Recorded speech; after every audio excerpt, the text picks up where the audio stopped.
بسم الله الرحمن الرحيم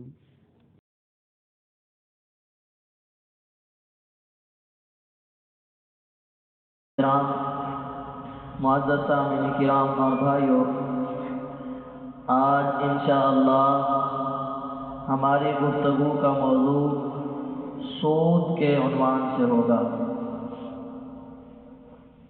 میرے محترم بھائیوں اور دوستوں، ہمیں اللہ رب العزت کا ہر آن ہر گھڑی شکر ادا کرنا چاہیے کہ اللہ رب العزت نے ہمیں دین اسلام عطا فرمایا۔ اسلام نے اپنے پیروکاروں کو کسی لمحہ بھی مایوس نہیں ہونے دیا، یہاں تک کہ جہاں عبادات کو بیان فرمایا وہاں معاملات کو بھی بیان فرما دیا، معیشت کو بھی بیان فرما دیا، کاروبار کے طریقہ کار کو بھی ارشاد فرما دیا۔ اور اسلام کا ایک مزاج ہے، کسی بھی چیز کی حرمت اسلام میں فوراً نازل نہیں ہوئی، بلکہ رفتہ رفتہ آہستہ آہستہ اسلام نے پہلے اس برائی کی برائیاں بیان کی اور پھر بعد میں اس کی حرمت ارشاد فرما دی۔ جیسا کہ شراب وغیرہ، اس کی بھی حرمت فوراً نہیں، کچھ وقت اس کی برائیوں سے آگاہ کیا، پھر نماز میں منع فرمایا، پھر ہر وقت ہی اس کے استعمال کو حرام قرار دے دیا۔ تو اسی طرح اللہ رب العزت نے بھی سود کے عنوان سے 5 مرتبہ آیات قرآن کریم میں مختلف مقامات پر نازل فرمائی۔ سب سے پہلے جو سود کے حوالے سے آیت مبارکہ نازل ہوئی وہ مدینہ طیبہ میں ہجرت سے بھی 5 سال قبل نازل ہو گئی تھی۔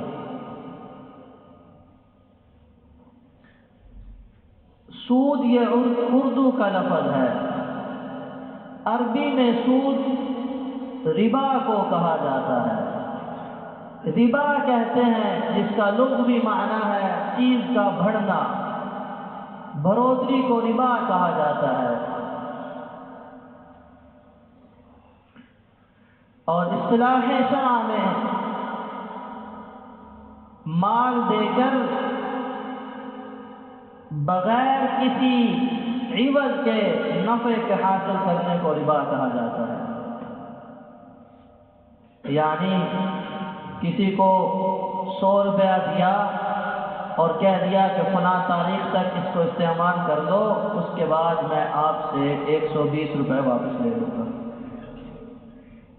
سونا دیا 1 تولہ، کہا فلاں تاریخ تک اسے استعمال کر دو، اس کے بعد میں آپ سے 1.25 تولہ 1.5 تولہ واپس لے لوں گا۔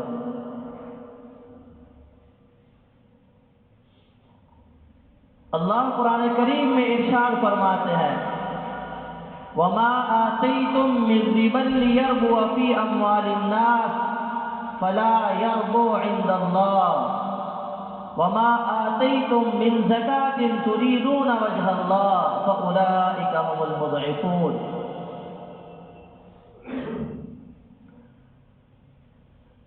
کہ لوگ سودی معاملات اس واسطے کرتے ہیں تاکہ مال بڑھ جائے، مال میں بڑھوتری ہو جائے۔ اللہ فرماتے ہیں فَلَا يَرْبُو عِندَ اللَّهِ، رب کے ہاں یہ تمہارا مال بڑھا نہیں، کم ہو گیا ہے۔ بظاہر تمہیں مال میں کثرت نظر آ رہی ہے، لیکن یہ کھوکھلا ہے، اندر سے یہ خالی ہے۔ اس کثیر مال میں برکت نہیں ہے، اس کثیر مال میں سکون نہیں ہے۔ فَلَا يَرْبُو عِندَ اللَّهِ، یہ رب کے ہاں بڑا نہیں، کم ہو گیا ہے۔ بظاہر دیکھا 2 4 5 مہینوں میں، سال میں اتنی رقم دی تھی اور مزے سے اس کے ساتھ میں نے اتنی رقم لے لی، مزے بن گیا، یہ تو مال بڑھ گیا، کیسے کم ہوا ہے؟ میرے اللہ فرماتے ہیں فلا یربو عند اللہ، میرے نزدیک یہ بڑا نہیں، کم ہو گیا ہے۔ کیوں؟ یہ اپنے ساتھ آفات کو لا رہا ہے، اپنے ساتھ مصائب کو لا رہا ہے، اپنے ساتھ پریشانیوں اور ٹینشنوں کو لا رہا ہے، لہذا پھر ایسی بھروسی کا کیا فائدہ جو الٹا نفع کی جگہ پہ نقصان ساتھ لے کر کے آتی ہے۔ اس کے برعکس زکوٰۃ ہے، وما آتیتم من زکاۃ تریدون وجہ اللہ فاولئک هم المضعفون۔ اللہ رب العزت ارشاد فرماتے ہیں جو لوگ زکوٰۃ دیتے ہیں اللہ کو راضی کرنے کے لیے، اب یہاں پر دیکھیں قرآن کریم کے اسلوب کو سمجھیں، سودی معاملہ کرنے والے کے بارے میں اللہ رب العزت نے ارشاد فرمایا وما آتیتم من ربا لیربو فی اموال الناس، جو سودی لین دین کرتے ہیں ان کا مقصد یہ ہوتا ہے مال بڑھ جائے، فلا یربو عند اللہ، ان کا مال نہیں بڑھا۔ زکوٰۃ دینے والے کے بارے میں ارشاد فرمایا وما آتیتم من زکاۃ تریدون وجہ اللہ، زکوٰۃ دینے والا زکوٰۃ اپنے مال سے نکال رہا ہے، بظاہر یوں لگ رہا ہے کہ مال کم ہو رہا ہے، وما آتیتم من زکاۃ تریدون وجہ اللہ، جب 40 روپے میں سے 1 روپیہ اللہ کی راہ میں دینا ہے تو 40واں تو اڑ گیا نا، ختم ہو گیا نا، تو بظاہر مال کم ہوتا ہوا دکھائی دے رہا ہے، لیکن دینے والا اس کی پرواہ نہیں کر رہا، تریدون وجہ اللہ، اللہ کو راضی کرنے کے لیے دے رہا ہے کہ میرے رب کا حکم آ گیا ہے۔ میرے اللہ فرماتے ہیں فاولئک هم المضعفون، یہی تو وہ خوش قسمت لوگ ہیں جن کا مال بڑھتا ہی جا رہا ہے، بڑھتا ہی جا رہا ہے، بڑھتا ہی جا رہا ہے۔ تو یہ ہجرت سے بھی 5 سال قبل اللہ رب العزت نے سود کے بارے میں یہ آیت مبارکہ نازل فرمائی، اور اس کی جو خرابی تھی وہ آپ علیہ الصلوۃ والسلام نے صحابہ کرام کو بتلا دی کہ سود بظاہر تم سمجھ رہے ہو کہ بڑھ رہا ہے، حقیقت میں یہ بڑھتا نہیں ہے۔ ٹھیک ہے جی، یہ بات ہو گئی، ہجرت کا سفر ہوا تو مدنی دور کے ابتدائی ایام میں مدینہ منورہ میں جناب مدنی کریم صلی اللہ علیہ وسلم تشریف فرما تھے کہ اللہ رب العزت نے سود کے حوالے سے ایک اور آیت مبارکہ کا نزول فرما دیا، فَبِظُلْمٍ مِّنَ الَّذِينَ هَادُوا حَرَّمْنَا عَلَيْهِمْ طَيِّبَاتٍ أُحِلَّتْ لَهُمْ وَبِصَدِّهِمْ عَنْ سَبِيلِ اللَّهِ كَثِيرًا وَأَخْذِهِمُ الرِّبَا وَأَكْلِهِمْ أَمْوَالَ النَّاسِ بِالْبَاطِلِ۔ اللہ رب العزت قرآن کریم میں ارشاد فرماتے ہیں دوسرے مقام پر یہودیوں کی خرابیوں کا تذکرہ کیا کہ یہودیوں میں 2 طرح کی خرابیاں اور خامیاں ہیں۔ نمبر 1 خامی فَبِظُلْمٍ، وہ ظلم کرتے ہیں، اور ظلم میں وہ 2 کام کرتے ہیں، وَأَخْذِهِمُ الرِّبَا، وہ سود کھاتے ہیں، وَقَدْ نُهُوا عَنْهُ، حالانکہ سود کھانے سے انہیں روکا گیا۔ نمبر 2 ظلم کا طریقہ ان میں وَأَكْلِهِمْ أَمْوَالَ النَّاسِ بِالْبَاطِلِ، لوگوں کا مال ناجائز طریقے سے کھاتے ہیں۔ یہ تو ان کے ظلم کا طریقہ کار ہے کہ سود غریبوں سے زیادہ تھوڑا دے کر اس سے زیادہ ان سے لیتے ہیں اس کے بدلے میں، اور دوسرا کام کیا کرتے ہیں، ناجائز طریقے سے اگر کسی کا مال ہاتھ لگ جائے تو اس کو بھی ہڑپ کر جاتے ہیں۔ اور ایک ان کی خامی وہ ہے جو ان کا اور اللہ کا معاملہ ہے، وَبِصَدِّهِمْ عَنْ سَبِيلِ اللَّهِ، وہ اللہ کی راہ سے بھی روکتے ہیں۔ تو اللہ رب العزت نے ارشاد فرمایا ان کے ان 3 گناہوں کی وجہ سے، نمبر 1 وہ اللہ کی راہ سے روکتے ہیں، نمبر 2 وہ سود کھاتے ہیں، نمبر 3 وہ لوگوں کا ناجائز طریقے سے مال کھاتے ہیں، میرے اللہ نے فرمایا حرمنا علیہم طیبات احلت لہم، ہم نے ان پر کچھ چیزیں جو پاکیزہ ہیں وہ بھی حرام کر دی، حالانکہ وہ ان کے لیے پہلے حلال ہیں۔ حرمنا علیہم طیبات، پاکیزہ چیزیں ہم نے ان پر حرام کر دی، احلت لہم، حالانکہ پہلے ان پر وہ حلال ہے۔ واعتدنا للکافرین عذابا الیما، اور ان کے لیے ہم نے دردناک عذاب تیار کر کے رکھا۔ دوسری مرتبہ یہ آیت مبارکہ نازل فرمائی، اور اس میں یہودیوں کی خامیاں بیان کرنے کے ساتھ ساتھ ایک خامی ان کی سود کھانے والی بھی بیان کر دی کہ سود کھانا یہ ایمان والوں کی علامت نہیں ہے، یہ اللہ اور اس کے رسول پر ایمان لانے والا شخص سود نہیں کھائے گا۔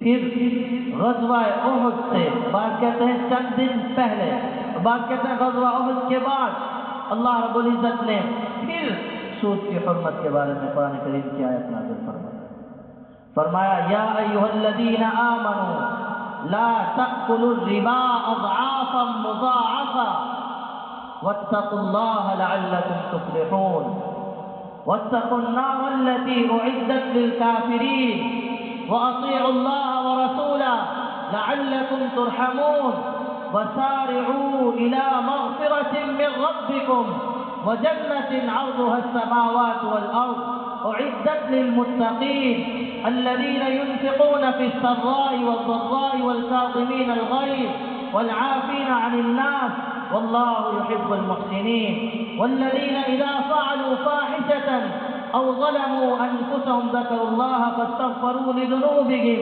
ومن يغفر الذنوب إلا الله ولم يصروا على ما فعلوا وهم يعلمون۔ اللہ رب العزت نے ارشاد فرمایا اے ایمان والو، اب ڈائریکٹ ایمان والوں سے خطاب ہو رہا، ان کا نام لے کر، یا ایھا الذین آمنوا، اے ایمان والوں کی جماعت، اے وہ لوگ جو اللہ اور اس کے رسول صلی اللہ علیہ وسلم پر ایمان لے کر کے آگے ہو، لا تأکلوا الربا اضعافا مضاعفا، سود جو کہ بڑھا چڑھا کر کھاتے ہو اس سے پرہیز کرو، وہ نہ کھایا کرو۔ واتقوا اللہ، اور اللہ سے ڈر جاؤ، لعلکم تفلحون، تاکہ تم کامیاب ہو جاؤ۔ یعنی سود سے پرہیز کرنے سے انسان کامیاب ہو سکتا ہے۔ کامیابی کو حرمت ربا کے ساتھ اللہ نے ذکر فرمایا، لا تأکلوا الربا اضعافا مضاعفا واتقوا اللہ لعلکم ترحمون لعلکم تفلحون، چونکہ سودی معاملہ کرنے والا بھی یہی چاہتا ہے نا کہ زیادہ مال آئے تاکہ میری ضروریات احسن طریقے سے پوری ہو سکیں، زیادہ مال آئے تاکہ میں کامیاب ہو سکوں۔ میرا رب فرماتا ہے سود سے بچ جاؤ، اللہ تمہیں کامیاب کر دے گا۔ سود سے بچ جاؤ، اللہ تمہیں کامیاب کر دے گا۔ تو میرے محترم بھائی اور دوستو، سود بہت خطرناک مرض ہے۔ پھر چوتھی مرتبہ اللہ نے قرآن کریم کی آیت نازل فرمائی، الذین یأکلون الربا لا یقومون الا کما یقوم الذی یتخبطہ الشیطان من المس۔ یہاں سود کھانے والوں کی وعید کو ارشاد فرما دیا۔ سودی شخص کے ساتھ کیا معاملہ ہونے والا ہے، میرے رب نے اس کو ارشاد فرمایا کل قیامت والے دن جب قبروں سے لوگ اٹھائے جائیں گے، سود کھانے والے بے وقوف ہو کر کے اپنے قبروں سے اٹھیں گے، بولے ہو کر کے اٹھیں گے، اس شخص کی طرح جسے شیطان نے چھو کر کے بولا کر دیا ہو۔ دیکھتے ہیں کسی کو جنات وغیرہ کا اثر ہو جائے تو وہ کیسے بے وقوفوں والی باتیں اور حرکتیں کرنے لگ جاتا ہے، اس کا دل اور دماغ موت ہو جاتا ہے۔ سود کھانے والا بھی کل جب قبر سے اٹھے گا تو اس کا بھی یہی حال ہے۔ اللہ کے نبی صلی اللہ علیہ وسلم نے ایک مرتبہ ارشاد فرمایا اپنے شاگردوں کو، حضرات صحابہ کرام رضوان اللہ عنہم اجمعین کو، فرمایا اے میرے صحابہ، تم وہ دو کام کبھی نہ کرنا جو بغیر توبہ کے معاف نہیں ہوتے۔ عرض کی گئی یا رسول اللہ صلی اللہ علیہ وسلم، وہ کون سے کام ہیں جو بغیر توبہ کے معاف نہیں ہوتے؟ تو جناب مدنی کریم صلی اللہ علیہ وسلم نے ارشاد فرمایا، ایک تو خیانت سے اپنے آپ کو بچانا، چونکہ خیانت کل خائن کے ساتھ اٹھے گی، اور نمبر دو سود کبھی نہ کھانا، اس واسطے کہ سودی کل قبر سے اس طرح، سود خور کل قبر سے اس طرح اٹھے گا جیسا کہ اس کو کسی شیطان نے چھو کر کے بولا کر دیا، بے وقوف بنا دیا ہو، مجنون بنا دیا ہو۔ مال کی آمد و رفت سے انسان کا دل اور دماغ خوش ہوتا ہے، تو سود کے آنے سے بھی لامحالہ ظاہری طور پر مال کی کثرت ہوتی ہے جس سے دل اور دماغ خوش ہوتا ہے۔ کل اللہ اس خوش ہونے والے دل اور دماغ کا ہی ستیہ ناش کر دیں گے، اس میں صلاحیت جو تھی اللہ وہ سلب کر دے گا۔ پھر پانچویں دفعہ اللہ نے شاہ فرمایا یا ایھا الذین آمنوا اتقوا اللہ وذروا ما بقی من الربا ان کنتم مؤمنین، اے ایمان والو اللہ سے ڈرو اور جو سود کا حصہ باقی ہے اسے چھوڑ دو، سود نہیں لینا۔ جو لوگوں کو تم نے سودی معاملات پہ قرض دے رکھا ہے، اب بدلے میں جو سود کی رقم ہے وہ نہیں لو۔ اگر تم مومن ہو، پتہ لگا کہ مومن ہونے کے لیے ضروری ہے سود کو چھوڑنا، ورنہ اس کا ایمان کامل نہیں ہے۔ لا الہ الا اللہ محمد رسول اللہ بھی پڑھے گا، مسجد بھی خوبصورت بنائے گا، مدرسوں میں راشن بھی دے گا، مدرسے بھی خوبصورت بنائے گا، بظاہر عالم اور مفتی ہوگا، بظاہر بڑے عمامے اور بڑے جبے والا ہوگا، لیکن سودی معاملہ کر رہا ہے، میرے اللہ فرماتے ہیں یہ کامل مومن نہیں ہے۔ اور یہ ایسا شخص ہے فَإِن لَّمْ تَفْعَلُوا فَأْذَنُوا بِحَرْبٍ مِّنَ اللَّهِ وَرَسُولِهِ، اگر سود سے تم باز نہ آئے تو پھر کان کھول کر سن لو، اللہ اور اس کا رسول تمہارے ساتھ اعلان جنگ کرتے ہیں۔ پھر کون ہے جو اللہ اور اس کے رسول کے ساتھ جنگ کر سکے؟ اللہ تمہیں کل جب اس کے پاس جاؤ گے تو تمہیں عذاب دے گا، اور اللہ کا نبی صلی اللہ علیہ وسلم تمہارے ساتھ جہاد کے لیے نہیں۔ وَإِن تُبْتُمْ فَلَكُمْ رُءُوسُ أَمْوَالِكُمْ لَا تَظْلِمُونَ وَلَا تُظْلَمُونَ، ہاں جو پہلے ہو چکا توبہ کر لو، وہ اللہ تمہیں معاف کر دیں گے، لیکن آگے نہیں یہ معاملہ کرنا۔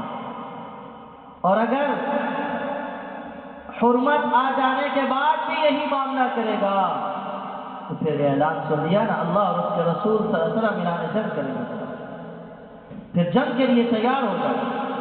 اللہ کے نبی صلی اللہ علیہ وسلم نے جب معراج کا سفر فرمایا، حدیث مبارکہ میں آتا ہے، تو آپ علیہ الصلوۃ والسلام نے ارشاد فرمایا میں جب بیت المقدس کی طرف جا رہا تھا تو راستے میں ایک خون کے دریا پر سے میرا گزر ہوا، میں دیکھتا کیا ہوں اس خون کے دریا میں ایک شخص غوطے لگا رہا ہے اور ایک شخص باہر اس دریا کے کنارے پہ بہت سارے پتھر لے کر کے کھڑا ہے۔ وہ جو خون کے دریا میں غوطے لگا رہا ہے شخص، وہ کوشش کرتا ہے کہ میں دریا سے باہر نکل جاؤں۔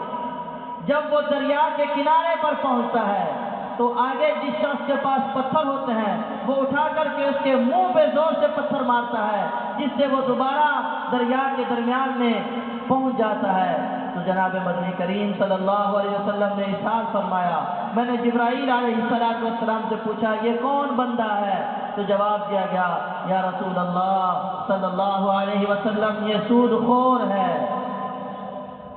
ارشاد فرمایا جناب مدنی کریم صلی اللہ علیہ وسلم نے، میرا ایک جماعت کے پاس سے گزر ہوا جن کے پیٹ اتنے بڑے تھے کہ گویا کسی کا گھر ہو، میں نے دیکھا تو ان کے پیٹوں کے اندر سے سانپ اور بچھو دکھائی دے رہے تھے۔ میں نے پوچھا اے جبرائیل یہ اتنی سخت تکلیف میں کون لوگ ہیں؟ جواب میں عرض کیا گیا، یا رسول اللہ صلی اللہ علیہ وسلم یہ سود کھانے والے ہیں۔ جناب مدنی کریم صلی اللہ علیہ وسلم نے ارشاد فرمایا، جس علاقے میں زنا اور سود کا رواج ہو جائے اس علاقے والوں نے اللہ کے عذاب کو اپنے اوپر حلال کر لیا ہے۔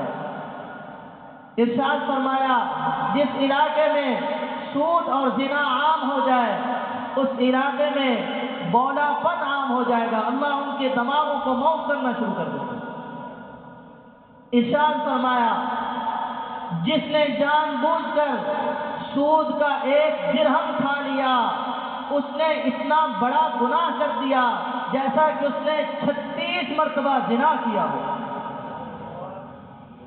جناب مدنی کریم صلی اللہ علیہ وسلم نے ارشاد فرمایا، سود کے 72 دروازے ہیں۔